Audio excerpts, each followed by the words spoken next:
আসসালামু আলাইকুম। আজকে শেয়ার করছি সাবুদানা পিঠা। এর জন্য নিয়ে নিয়েছি হাফ কাপ ভিজিয়ে রাখা সাবুদানা, হাফ কাপ পরিমাণ নারকেল কোড়ানো, 1 কাপ ময়দা,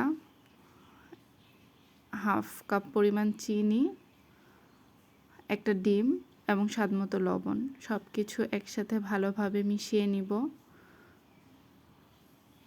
ভালোভাবে মিশানো হয়ে গেলে কিছুক্ষণ রেখে দিব।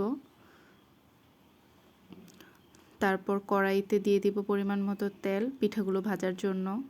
তেলটা গরম হয়ে আসলে পিঠাগুলো ছোট ছোট করে দিয়ে দিব।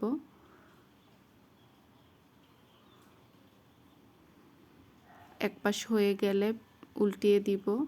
তেলে দেওয়ার পরে পিঠাটা বেশ ফুলবে। দুই পাশ সুন্দর ব্রাউন কালার হয়ে আসলে তখন পিঠাগুলোকে উঠিয়ে নিব। এই তো হয়ে গেল সাবুদানা পিঠা।